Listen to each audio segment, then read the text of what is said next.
ನಮಸ್ಕಾರ. ಸದಾನಂದ ಬಾಮ್ನಿ ಯೂಟ್ಯೂಬ್ ವಾಹಿನಿಗೆ ಸ್ವಾಗತ. ಸರ್ಕಾರಕ್ಕೆ ನಿರಾಳತೆ ಉಂಟಾಗಿದೆ. ಖಜಾನೆಗೆ ಹಣ ಹರಿದು ಬರುವಂಥ ಸಾಧ್ಯತೆ ಹೆಚ್ಚಾಗಿಬಿಟ್ಟಿದೆ. ಯಾಕಂದರೆ ಕೋರ್ಟದಲ್ಲಿ ಕಳೆದ ನವಂಬರ್ದಲ್ಲಿ ಒಂದು ಕೇಸ್ ಇತ್ತು. ಎಕ್ಸೈಸಲ್ಲಿ 560 ಅಂಗಡಿಗಳಿಗೆ ಲೈಸೆನ್ಸ್ ಕೊಡಬೇಕಾಗಿತ್ತು. ಕೆಲವು ನವೀಕರಣಗೊಳ್ಳದ ರದ್ದಾದ ಮತ್ತು ಮುಟ್ಟುಗೋಲು ಹಾಕಿಕೊಂಡ ಅಬಕಾರಿಯ ಪ್ರಕಾರ ಕೊಡಬೇಕಾಗಿತ್ತು. ಈಗ ಹೈಕೋರ್ಟ್ ಹಸಿರು ನಿಶಾನೆ ತೋರಿಸಿದೆ. ಹೀಗಾಗಿ ಸರ್ಕಾರಕ್ಕೆ ನಿರಾಳತೆ ಉಂಟಾಗಿದೆ. ಅದರಲ್ಲಿ CL2A ಇದೆ ಮತ್ತು CL7-9A ಕೂಡ ಇದೆ. ಅಂದರೆ ಎಷ್ಟೆಷ್ಟು ಹಂಚಿಕೆ ಮಾಡಿದ್ದಾರೆ ಕಾದು ನೋಡೋಣ. ಆದರೆ ಇಲ್ಲಿ ಸರ್ಕಾರಕ್ಕಿಂತಲೂ ಈ ಅಧಿಕಾರಿಗಳಿಗೆ ಹೆಚ್ಚು ಲಾಭ ಆಗ್ತದೆ ಅನ್ನುವಂಥ ಸುದ್ದಿ. ನಾವು ಈಗಾಗಲೇ ಭಾಳ ಸುದ್ದಿಗಳನ್ನು ಹೇಳಿದ್ದೇವೆ. ಅನೇಕ ಪ್ರಕಾರವಾದಂಥ ಸುದ್ದಿಗಳನ್ನು ಹೋಟೆಲ್ ಎಲ್ಲೆಲ್ಲಿದೆ, ರೆಸ್ಟೋರೆಂಟ್ ಎಲ್ಲಿದೆ, ಯಾರ್ಯಾರ ಹೆಸರು ಮೇಲಿದೆ, ಬೇನಾಮಿ ಹೆಸರು ಮೇಲೆ ಯಾರಿದೆ, ಗೆಳೆಯನ ಹೆಸರು ಮೇಲೆ ಯಾರಿದೆ ಅಂತ ಎಲ್ಲವನ್ನೂ ಹೇಳಿದೆ. ಉದಾಹರಣೆಗೆ ಮಂಜುನಾಥ್ ಎಕ್ಸೈಸ್ ಇವರು ಜಂಟಿ ನಿರ್ದೇಶಕರು ಕಳೆದ 12 ವರ್ಷಗಳಿಂದಿದ್ದಾರೆ. ನಾಚಿಕೆ ಮಾನ ಮರ್ಯಾದೆ ಇದ್ದರೆ ಇಲ್ಲಿಂದ ಬಿಟ್ಟು ತೊಲಗಬೇಕು. ಯಾಕಿಲ್ಲ ಅಂತಂದರೆ ಇವ್ರನ್ನ ರಕ್ಷಣೆ ಮಾಡಲಿಕ್ಕಿದ್ದಾರೆ. ಒಬ್ಬ ದಕ್ಷ ಅಧಿಕಾರಿ 3 ವರ್ಷಕ್ಕಿಂತ ಹೆಚ್ಚು ಇರುವಂತಿಲ್ಲ. ಅರಣ್ಯ ಇಲಾಖೆಯಲ್ಲಿ ಕೂಡ ಇದೆ, ಇಲ್ಲೂ ಕೂಡ ನಿಯಮ ಇದೆ, ಸರ್ಕಾರದಲ್ಲಿ ಕೂಡ ನಿಯಮ ಇದೆ, ಪೊಲೀಸ್ ಡಿಪಾರ್ಟ್ಮೆಂಟಲ್ಲಿ ನಿಯಮ ಇದೆ. ಇಲ್ಲಿ ಯಾಕೆ ನಿಯಮ ಇಲ್ಲ ಅಂತಂದ್ರೆ ವಶೀಲಿಂದ ಪದೋನ್ನತಿ ಪಡೆದು ಮತ್ತು ಅಲ್ಲೇ ಬಂದು ಕೊಡೋದು. 100 ಕೋಟಿ ಆಸ್ತಿ ಇದೆ ಅಂತ ಹೇಳಿದೆ ಸಿದ್ದರಾಮಯ್ಯ ಅವರು. ನೀವೇನು ಮಾಡತ್ತೀರಿ? ನಿಮಗೆ ಅಂಜಿಕೆ ಇದೆ. ಇದನ್ನೇ ಏನಾದರೂ ವರ್ಗ ಮಾಡಿದರೆ ನಾನು ಸೀಟಕ್ಕೆ ಕೂತು ಬರ್ತದೆ. ನಿಮಗೆ ಅಂಜಿಕೆ ಇದೆ. ಯಾರಿಂದ ಅಂಜಿಕೆ ಇದೆ ಅಂತ ನಮಗೆಲ್ಲ ಗೊತ್ತಿದೆ. ಅಬಕಾರಿ ಮಂತ್ರಿಗಳೇ ತಿಮ್ಮಾಪುರ ನಿಮ್ಮ ಮೇಲೆ ಗಂಭೀರವಾದಂಥ ಆರೋಪ ಬಂದಿತ್ತು. ವಿರೋಧ ಪಕ್ಷಗಳು ಆರೋಪನ ಮಾಡಿದರು. ಆರೋಪನ ನೀವು ನಿರಾಕರಣೆ ಮಾಡಿದ್ರಿ. ಆದರೆ ಬೂದಿ ಮುಚ್ಚಿದ ಕೆಂಡದಂಥ ಪರಿಸ್ಥಿತಿ ಇದೆ. ಯಾವ ರೀತಿ ವಿನಯ್ ಕುಲಕರ್ಣಿ ಜೈಲಿಗೆ ಪಾಲು ಸೇರಿದರು, ಅದೇ ರೀತಿ ಮಂಜುನಾಥನ ಪರಿಸ್ಥಿತಿ ಅದೇ ಆಗೋದಿದೆ. ED ಅವ್ರಿಗೆ ಕೇಳ್ತೇವೆ, ನೀವು ಯಾಕೆ ಗುಪ್ತ ತನಿಖೆಯನ್ನು ನಡೆಸಬಾರ್ದು? ಎಂತೆಂಥ ಗುಪ್ತ ತನಿಖೆಯನ್ನು ನೀವು ನಡೆಸ್ತೀರಿ? ಸರ್ಕಾರಕ್ಕೆ ಏನು ಸವಾಲು ಅಂತಂದರೆ ಮಂಜುನಾಥನ ಆಸ್ತಿ ಎಷ್ಟು ಕೋಟಿ ನೀವು ಪರಿಶೀಲನೆ ಮಾಡಲೇಬೇಕು. ಲೋಕಾಯುಕ್ತನ ಬಿಡ್ತಿರೋ ಅಥವಾ CBI ತನಿಖೆ ಮಾಡ್ತಿರೋ ಅಥವಾ SIT ತನಿಖೆ ಮಾಡ್ತಾರೋ, ಯಾವುದೋ ಒಂದು ತನಿಖೆ ಮಾಡ್ರಿ. ಈ ಇಲಾಖೆಗೆ ಸಂಬಂಧಪಟ್ಟಂಥ ತನಿಖೆ ತಮಗೆಲ್ಲ ಗೊತ್ತಿದೆ, ಅದನ್ನು ಮಾಡಿರಿ. ಇಲ್ಲಿ ನಾವು ಹೇಳೋದೇ ಅಂತಂದರೆ ಮತ್ತೆ 560ಕ್ಕೆ ಅವಕಾಶ ಸಿಕ್ಕಿದಲ್ಲ, ಅದರಲ್ಲಿ CL2A 477 ಸಿಕ್ಕಿದೆ. ನಂತರ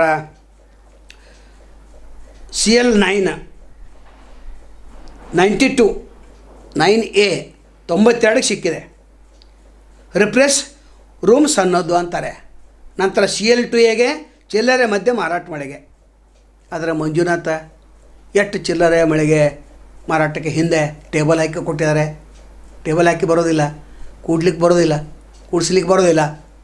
ಆದರೂ ಕೂಡ ಈತನ ಆಶೀರ್ವಾದ ಅಂದ್ರೆ CL2ದಿಂದ CL7-9ವರೆಗೆ ತೆಗೆದುಕೊಂಡು ಹೋಗ್ತಾರೆ ಅಂತಂದರೆ ಕಾನೂನು ಎಲ್ಲಿದೆ? ಬೆಳಗಾವಿ ಜಿಲ್ಲೆಯಲ್ಲಿ ಈತನ ಕೈಲಿ 7 ಜಿಲ್ಲಾ ಬರ್ತವೆ. 7 ಜಿಲ್ಲಾ ಏನು ವೈನ್ ಶಾಪ್ ಮಾಡ್ತಾರೆ, ಅವರೆಲ್ಲರೂ ಅಂಜಿದ್ದಾರೆ. ಒಂದು ಎಷ್ಟು ಸ್ಟ್ರಿಕ್ಟ್ ಇದ್ದಾರೆ.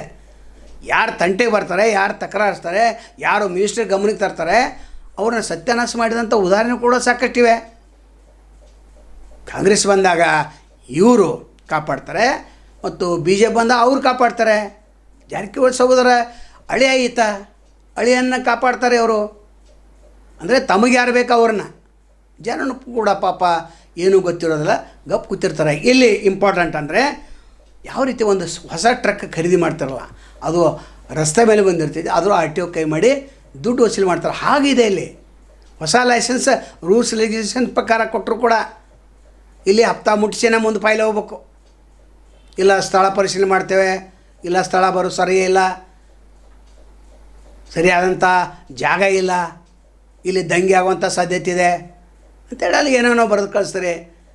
ಆದರೆ ಇಲ್ಲಿ ನವೀಕರಣಗೊಳ್ಳದ ಅಲ್ಲೂ ಕೂಡ ದೊಡ್ಡ ಪ್ರಮಾಣದಲ್ಲಿ ಲೂಟಿ ಮಾಡ್ತಾರೆ.